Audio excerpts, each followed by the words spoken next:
नमस्कार साथियों, मैं राजेंद्र कुमार ठाक आप सभी लोगों का आरपी क्लासेस के इस ऑनलाइन प्लेटफॉर्म पर हार्दिक स्वागत और अभिनंदन करता हूं। हमारे द्वारा बनाया गया ये वीडियो यदि आपको पसंद आए तो इसे अधिक से अधिक शेयर और सब्सक्राइब करें। साथ ही हमारे आने वाले वीडियो की जानकारी आपको प्राप्त होती रहे, इसके लिए बेल आइकन को प्रेस करना ना भूलें। साथियों, आज जो हम जिस टॉपिक के बारे में चर्चा करने जा रहे हैं वो टॉपिक है वैश्विक अशांति। 2026 का वर्ष पूरे विश्व स्तर पर वैश्विक अशांति का काल बनकर आया है, क्योंकि वर्तमान में दुनिया के कई देश युद्ध, संघर्ष और इसके साथ साथ आंतरिक अशांति से गुजर रहे हैं। और इन सभी के पीछे की क्या कहानी है, क्या कारण है, इनके बारे में आज हम चर्चा करेंगे। साथियों, यह पड़ता आपके संयुक्त राज्य अमेरिका, यूएसए। और यूएसए के वर्तमान राष्ट्रपति जो है वो डोनाल्ड ट्रंप है। डोनाल्ड ट्रंप जो है ये एक बड़े व्यापारिक वर्ग के व्यक्ति हैं जिन्हें राजनीतिक सत्ताएं प्राप्त हो गई। और राजनीतिक सत्ताएं प्राप्त होने के बाद ये राजनीतिक शक्तियों का प्रयोग अपने व्यापार के लिए इस प्रकार से कर रहे हैं कि या तो ये खुद के हित साध सके और इसके साथ साथ अमेरिका के हित साध सके। मतलब राजनीतिक सत्ता का प्रयोग, राजनीतिक शक्ति का प्रयोग ट्रंप के द्वारा जो वर्तमान में किया जा रहा है वो सिर्फ और सिर्फ लाभ के उद्देश्य से किया जा रहा है। चाहे अन्य व्यक्ति को कोई भी नुकसान हो, इन्हें कोई फर्क नहीं पड़ता है, क्योंकि व्यापारिक वर्ग का व्यक्ति है और जो भी कार्य करेगा वो अपने लाभ के हिसाब से या इसी के अनुसार करेगा।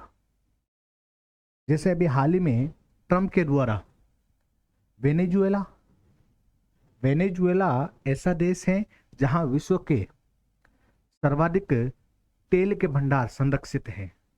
लगभग 303 बिलियन बैरल से भी अधिक तेल के भंडार और इसके साथ साथ गोल्ड, सिल्वर व ब्रॉन्ज जैसे मेटल को संरक्षित करे हुए है वेनेजुएला। अमेरिका की नजर पड़ गई, ट्रंप की नजर पड़ गई। ट्रंप ने अपने डेल्टा फोर्स को यहां उतारा और वेनेजुएला के जो राष्ट्रपति है मादुरो और उनकी पत्नी को यहां से उठा ले गए और वर्तमान में संयुक्त राज्य अमेरिका के किसी क्षेत्र में नजरबंद कर दिया गया। अच्छा, ये तो कार्य हुआ जो हुआ ठीक है, लेकिन वर्तमान में ट्रंप अपने आप को वेनेजुएला का कार्यकारी राष्ट्रपति भी घोषित कर चुके हैं। और यह है विश्व में पहला ऐसा मामला है कि कोई अमेरिका का राष्ट्रपति है और इसके साथ साथ किसी अन्य देश का भी कार्यकारी राष्ट्रपति है। अच्छा, वेनेजुएला विश्व में एकमात्र ऐसा देश है जहां के 2 कार्यकारी राष्ट्रपति हैं। एक तो ट्रंप बन चुके हैं कार्यकारी राष्ट्रपति और इसके अलावा डेल्सी रोड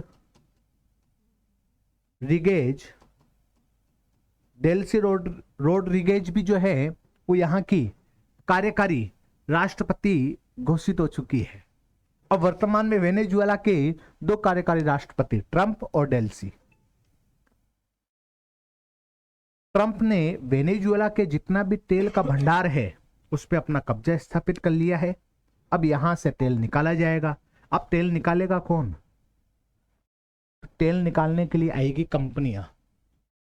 कहते हैं ट्रंप ने तेल निकालने वाली कंपनियों से आग्रह किया कि वेनेजुएला में जाके तेल निकालें, यहां निवेश करें तेल निकालने के लिए।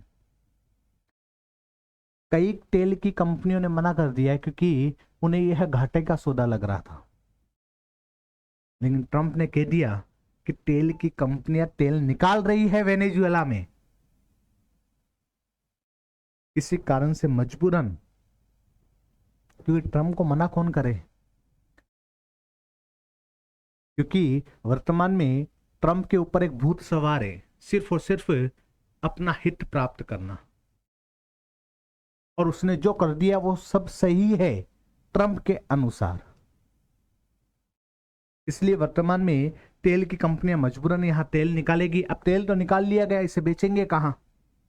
तो बेचने के लिए या तो भारत है, क्योंकि भारत वर्तमान में 15 से 16% तेल का ही उत्पादन कर सकता है, जिससे यहां का तेल चल सके। इतना ही उत्पादित किया जाता है भारत के द्वारा। बाकी 86 या 84% तेल भारत को अन्य देशों से मंगाना पड़ता है। और वर्तमान में भारत सबसे ज्यादा तेल जो मंगा रहा है वो रशिया से मंगा रहा है, रूस से। अमेरिका को ये बात हजम नहीं हो रही है, ट्रंप को। बोला जब तेल में निकाल रहा हूं तो भारत तेल किससे खरीदे? मुझसे खरीदे। चाइना तेल किससे खरीदे? मुझसे खरीदे। ब्राजील तेल किससे खरीदे? मुझसे खरीदे। मैं जो बेच रहा हूं मेरे द्वारा ही खरीदा जाए, बाकी किसी के द्वारा नहीं खरीदा जाए। भारत ने मना भी कर दिया। तो कहते हैं पहले तो भारत पे 25% टैरिफ लगाया गया, इसे बढ़ाकर 50% किया गया। किंतु वर्तमान में अब ये कहा जा रहा है कि चीन, भारत और ब्राजील अगर नहीं माने और भारत रसिया से ही तेल खरीदता रहा तो हम भारत पे 500% टैरिफ लगा देंगे। और ऐसा बिल लाया भी जा रहा है अमेरिका में, ऐसी सूचनाएं आ रही है न्यूज में।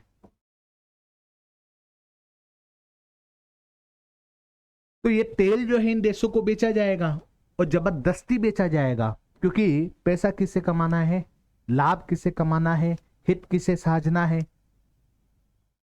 वर्तमान में ट्रंप ने अपनी एक नीति अपना ली है और नीति का नाम है हड़प नीति।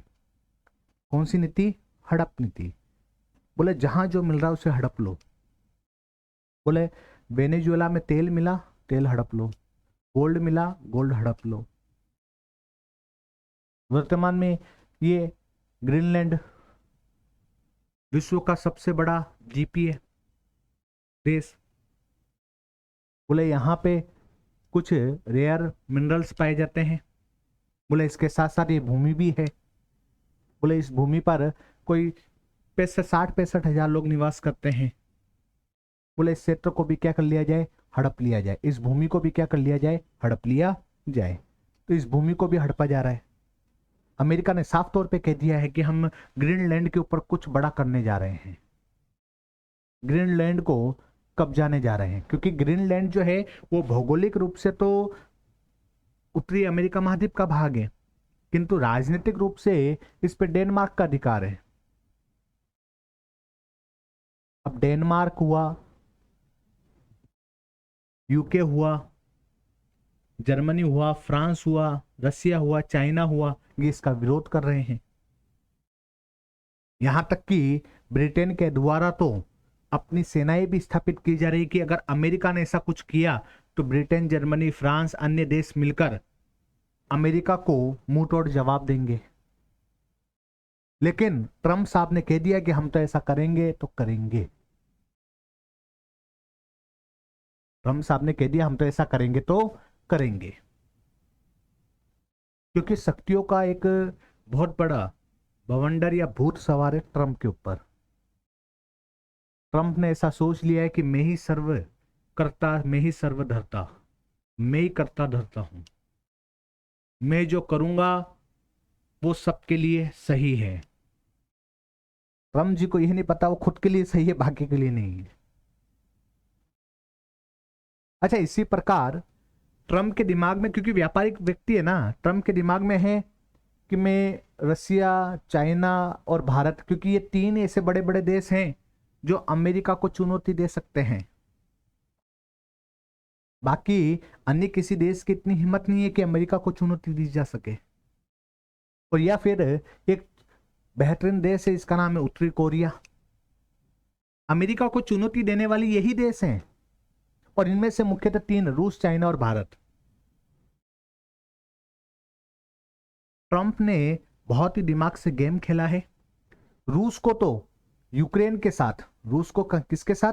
यूक्रेन के साथ युद्ध में बिजी रख रखा है, क्योंकि यूक्रेन और रूस के बीच में लगातार 4 वर्षों से युद्ध जारी है और अब ये युद्ध और ज्यादा बढ़ता जा रहा है, क्योंकि हाल ही में यूक्रेन के द्वारा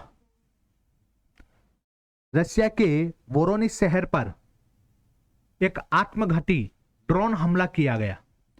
बहुत ही बड़ा घातक हमला था। इसके जवाब में रशिया के द्वारा यूक्रेन के ऊपर ओरेस्क और इसके साथ साथ 120 ड्रोन से हमला किया गया।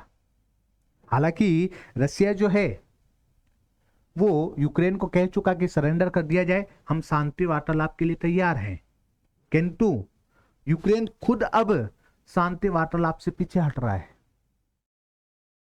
कारण क्या है? कारण है अमेरिका, ट्रंप की नीतियां। कैसे? क्योंकि ट्रंप के द्वारा वर्तमान में यूक्रेन को खरबों डॉलर के हथियार बेचे जा रहे हैं।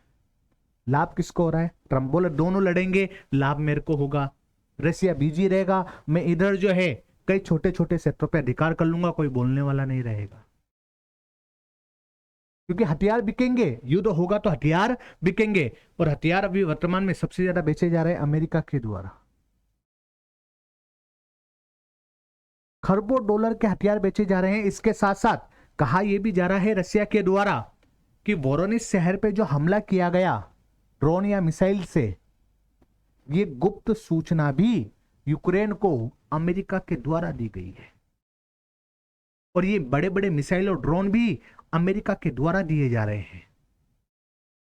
अप्रत्यक्ष रूप से भी अमेरिका कहीं ना कहीं आंतरिक या वैश्विक अशांति का कारण बना हुआ है। इसी प्रकार यहां है ताइवान और यह है चाइना। अब ताइवान और चीन की तो पुरानी दुश्मनी है कई वर्षों की। अब कई वर्षों की दुश्मनी है।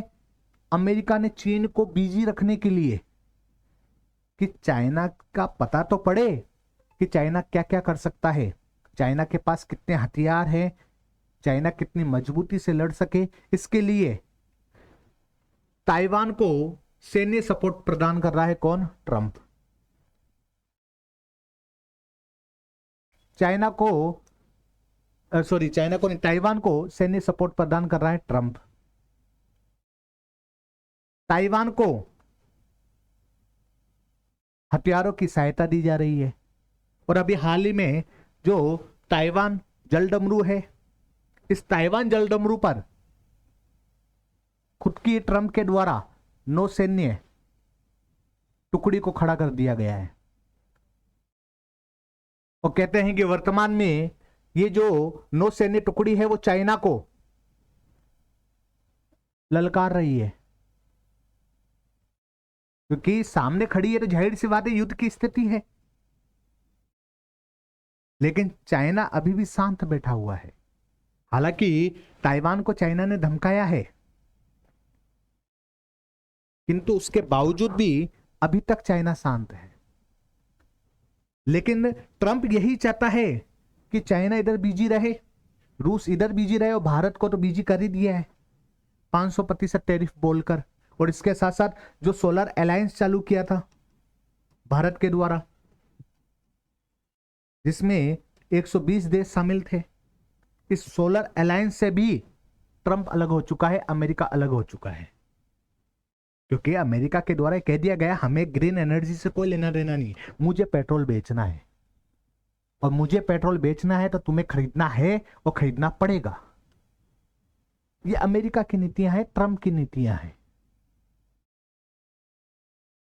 तो भारत इधर बिजी चल रहा है। इसके अलावा भारत और पाकिस्तान के मध्य में अभी वर्तमान में कई संघर्ष की स्थिति। कल की बात है, पाकिस्तान से 5 ड्रोन देखे गए हैं भारतीय भूमि सरजमी पर। हालांकि भारत के सैनिकों के द्वारा उन्हें उड़ा भी दिए गए हैं, लेकिन ड्रोन देखे गए। और वर्तमान में ठीक है, साइबर रूप से और ये वर्तमान में आतंकवादी रूप से ये घटनाएं ऑपरेशन सिंदूर के बाद लगातार जारी है। इधर बांग्लादेश जो है वो खुद जल रहा है। बांग्लादेश में जो है, ठीक है, अल्पसंख्यकों की हत्या की जा रही है, हिंदुओं की हत्या की जा रही है, कई मंदिर तोड़े जा रहे हैं। इसी प्रकार ईरान में वर्तमान में आंतरिक स्थिति बहुत ही भयानक हो चुकी है, संघर्षपूर्ण स्थिति है, क्योंकि यहाँ के जो लीडर हैं खमनोई, उनके खिलाफ विद्रोह किया जा रहा है, सरकार के विरुद्ध विद्रोह किया जा रहा है, कई प्रदर्शनकारी के द्वारा ये विद्रोह किया जा रहा है। और कहते हैं कि ईरान के लगभग 100 शहर से अधिक शहरों में ये विद्रोह पहुंच चुका है, और लगभग यहां कहा जा रहा है कि सैकड़ों लोगों की मौत भी हो चुकी है। खमनोई के द्वारा, ठीक है, ये आदेश दे दिए गए कि जो भी प्रदर्शनकारी हैं उनको गोली से उड़ा दिया जाए, इन्हें मौत की सजाएं दी जाएगी। अब यहां आंतरिक अशांति की स्थिति बनी हुई है ईरान में। अब गंगा बह रही है, ट्रम्प को लगा कि इस बहती हुई गंगा में भी हाथ धो ले, इस बहती हुई गंगा में भी हाथ धो ले, क्योंकि ईरान तेल का हब है, ये पूरा क्षेत्र तेल के लिए जाना जाता है, यहां से तो तेल प्राप्त हो ही गया, अब इसे ऐसा लग रहा है कि यहां से भी तेल निकाल लें। कहते हैं ट्रंप ने हस्तक्षेप कर यह घोषणा कर दी है कि अगर मैं प्रदर्शनकारियों के साथ हूं, अगर प्रदर्शनकारियों को कोई चोट आई तो अमेरिका ईरान के ऊपर कार्रवाई करेगा, अमेरिका ईरान के ऊपर कार्रवाई करेगा। प्रदर्शनकारियों को और ज्यादा हौसला मिल गया कि अब तो ट्रंप साथ है, अमेरिका साथ है, अब तो सरकार गिराएंगे ही गिराएंगे, खमनोई अब खत्म होने वाला है। हालांकि इसके अन्य कारण ये रहे हैं कि ईरान में ऐसी आंतरिक अशांति बनी क्यों है, तो आंतरिक अशांति बनने का सबसे मुख्य कारण तो है हिजाब कानून। 2022 में इसी हिजाब कानून के तहत महसा अमीनी नामक 22 वर्षीय युवती को मार डाला गया। इसके साथ साथ ईरान की मुद्रा है रियान, जो कि वर्तमान में मुद्रास्फीति का ऐसा शिकार बनी है कि $1 के मुकाबले 14 लाख तक पहुंच गई थी। मतलब रियान की साख काफी ज्यादा गिर चुकी है। इसके कारण से ईरान में महंगाई का सामना किया जा रहा है, हर वस्तु महंगी हो चुकी है। तो यहाँ के लोग रोड पे उतरे, प्रदर्शनकारी बने, और प्रदर्शनकारी बनने के बाद अब वर्तमान में यहाँ तख्ता पलट की कोशिश की जा रही है। अब ट्रंप को ऐसा लग रहा है कि तख्ता पलट हो गया तो मैं मेरे कठपुतली रूप में किसी भी व्यक्ति को यहाँ बिठा दूं, या हो सकता है ये भी हो जाए कि जैसे ट्रंप यहाँ पे कार्यकारी राष्ट्रपति घोषित कर चुका है खुद को, हो सकता है आने वाले समय में ईरान में भी कर दे। वो तो ट्रंप पे ट्रंप क्या करता है आगे, उस पे फैसला क्या लेता है, उस पे निर्भर करता है। तो वर्तमान में अब ट्रंप ने कह दिया है कि अगर प्रदर्शनकारियों पे कुछ भी हुआ तो अमेरिका ईरान को नहीं छोड़ेगा। अमेरिका अपने डेल्टा फोर्स और कई लड़ाकू विमान F-15 और F-35 नामक लड़ाकू विमान ईरान के आसपास उतार चुका है, और हो सकता है कभी भी अमेरिका ईरान पे अटैक कर दे। हालांकि ईरान का साथ रसिया और चीन, ईरान, रसिया और चीन, इनके बीच में गुप्त बैठकें हो चुकी है कि अमेरिका अगर ऐसा करेगा तो ऐसे अटैक किया जा सकता है। हो सकता है रसिया चीन जो है, अगर ईरान पे अटैक किया जाए अमेरिका के द्वारा, तो रसिया चीन मिलकर अमेरिका को जवाब दे। यहां वेनेजुएला में भी अगर बात की जाए तो रसिया और चीन के वेनेजुएला के संबंध अच्छे थे, और यहां ईरान में भी ईरान, रसिया और चीन के संबंध अच्छे हैं, क्योंकि ये काफी जगह एक दूसरे को सपोर्ट करते हैं, और अमेरिका के द्वारा ऐसी साजिशें की जा रही है। अमेरिका ईरान को कब्जाना चाह रहा है, पूरे तेल के क्षेत्र को कब्जाना चाह रहा है, और पुरानी दुश्मनी भी है ईरान से, हो सकता है उसे भी मिटाना चाह रहा है, क्योंकि अभी हाल ही में, ठीक है, सीरिया के ऊपर भी ISIS के 70 ठिकानों पर अमेरिका के द्वारा हमले किए गए हैं, 70 ठिकानों पे। बोले ईरान को तो निपटा ही रहे हैं, साथ में सीरिया को भी निपटा दे, साथ में सीरिया को भी निपटा दे। रसिया सीरिया को सपोर्ट करता है। तो कहीं ना कहीं अमेरिका और ट्रंप की ये हड़प नीतियां हैं, ठीक है, जिसके तहत पूरे विश्व स्तर पे आंतरिक अशांति का माहौल है। कहीं भारत पाक के बीच में है, कहीं ताइवान चाइना के मध्य में है, कहीं रूस यूक्रेन के बीच में है, कहीं सऊदी अरब और यूएई के बीच में है यमन को लेकर, सऊदी अरब और यूएई के बीच में है अमन को लेकर, ये रहा यूएई। इन सभी में कहीं ना कहीं वर्तमान में युद्ध और संघर्ष की स्थितियां चल रही है। इसी प्रकार इजराइल और हमास के बीच में चल रहा है मामला।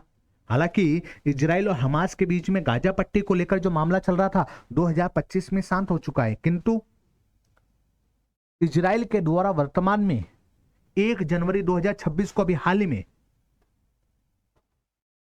हाल ही में ये घोषणा कर दी गई कि गाजा पट्टी में जो सहायता संगठन है जो हेल्प कर रहे हैं उन्हें पाबंद कर दिया गया कि अब कोई हेल्प नहीं की जाएगी गाजा पट्टी क्षेत्र में। मानवीय स्थिति बहुत ही भयानक हो चुकी है और वापस से गाजा पट्टी क्षेत्र में तनाव का माहौल बना हुआ है। वापस से कभी भी इजराइल और हमास के बीच में गाजा पट्टी को लेकर युद्ध हो सकता है। तो यहां भी अमेरिका दो तरफ की नीतियां अपना रहा है। दो तरफ की नीतियां कैसे अपना रहा है? एक और तो इजराइल को सैन्य सहायता दे रहा है और दूसरी ओर गाजा पट्टी पर जब इजराइल के द्वारा सहायता पाबंद पर संगठनों पर जो पाबंद किया गया था, अमेरिका के द्वारा इजराइल को कुछ नहीं किया गया, कुछ नहीं बोला गया। कहीं ना कहीं अरब देशों को भी यह पता पड़ चुका है कि ये जो आंतरिक अशांति है इसका भागीदार सिर्फ और सिर्फ ट्रंप या फिर संयुक्त राज्य अमेरिका है। क्योंकि युद्ध होंगे तो जाहिर सी बात है ट्रंप से ही हथियार, अमेरिका से ही हथियार खरीदे जाएंगे। युद्ध होंगे तो जाहिर सी बात है तेल की जरूरत पड़ेगी। बोला कौन देगा? अमेरिका देगा। और नहीं देगा तो फिर 500% टैरिफ है ही है, मजबूरन लेना पड़ेगा। और रूस और चाइना में तो फिर भी 500% टैरिफ लगा दिया जाए तो ऐसा कुछ होगा नहीं, क्योंकि चाइना वर्तमान में सभी जरूरत के लिए अमेरिका पर निर्भर नहीं है, क्योंकि चाइना अन्य देशों पर कहीं निर्भर नहीं है। लेकिन भारत जो है वो सर्वाधिक वर्तमान में अमेरिका पर निर्भर है, क्योंकि भारत में आने वाला दूसरा प्रोडक्ट जो है वो अमेरिका से आता है। तो अमेरिका से भारत में दूसरा प्रोडक्ट आ रहा है, चाहे वो आपके फेसबुक हो, चाहे ऑनलाइन कोई भी संसाधन हो, अमेजन हो, चाहे कोलगेट हो, चाहे पेप्सी हो, चाहे कोका कोला हो, सारे अमेरिका के संसाधन हैं। चाहे जॉनसन बेबी पाउडर हो,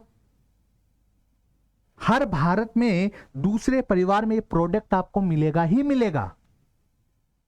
और भारत तो पूर्णतः खुद पर निर्भर ना होकर अमेरिका पे निर्भर है, तो भारत पे तो जाहिर सी बात है इसका प्रभाव बहुत ज्यादा पड़ेगा। और अगर इसका प्रभाव ना पड़े तो भारतीयों को खुद पर निर्भर होना पड़ेगा, भारतीयों को भारतीय वस्तुएं ही खरीदनी पड़ेगी। अब भारतीय लोग जो है अमेरिका की वस्तुएं खरीद रहे हैं। आज जो सर्च इंजन है वो भी अमेरिका का है, गूगल। चाइना में ऐसा नहीं है, चाइना में अपना सर्च इंजन है, लेकिन भारतीय लोग जो है वो अमेरिका पे निर्भर है। और यही सबसे बड़ा भारत के लिए कारण बना। वो अलग बात है कि वर्तमान में कई विश्व पंडितों के द्वारा, ज्योतिषियों के द्वारा, ब्राह्मणों के द्वारा कह दिया गया है कि 2026 में विश्व युद्ध हो सकता है और भारत विश्व गुरु बनकर उभरेगा। अब ये तो उस समय की कहानी बताएगी किस प्रकार उभरेगा। जब तक हम लोग नहीं सुधरेंगे तब तक तो नहीं उभर सकता है। हाँ, हम लोग सुधर जाए तो बात अलग है, उसमें मैं और आप सब शामिल हैं। हो सकता है भारत विश्व गुरु बनकर उभरे। और वर्तमान में ये जितनी भी स्थितियां बनी हुई है ना, अप्रत्यक्ष या प्रत्यक्ष रूप से ट्रंप ही इसका मुख्य जिम्मेदार है। वेनेजुएला पर जब ट्रंप ने ऐसा आत्मघाती हमला किया, यहाँ के राष्ट्रपति को उठा लिया गया, उत्तरी कोरिया का तानाशाही व्यक्ति भी चुप बैठने वाला नहीं है। उस व्यक्ति ने भी कह दिया कि अमेरिका ने ज्यादा नाटक किया तो मैं अमेरिका के ऊपर परमाणु हमला कर दूंगा। ये कहीं ना कहीं सारी घटनाएं जो हैं पूरे विश्व को तीसरे विश्व युद्ध की ओर खींच रही है, और इसका मुख्य कारण ट्रंप की नीतियां, मुख्य कारण ट्रंप की नीतियां। कुल मिला के किसी व्यापारिक व्यक्ति को यदि राजनीतिक शक्तियां प्राप्त हो जाए तो वह व्यापारिक व्यक्ति अपनी राजनीतिक शक्तियों का उपयोग अपने हित के लिए करता है, और यही हित जो है सबके लिए अशांति और दुख का प्रतीक बना हुआ है। और अगर ये वीडियो आप लोगों को अच्छी लगे तो इसे अधिक से अधिक शेयर करें, सब्सक्राइब करें। धन्यवाद साथियों।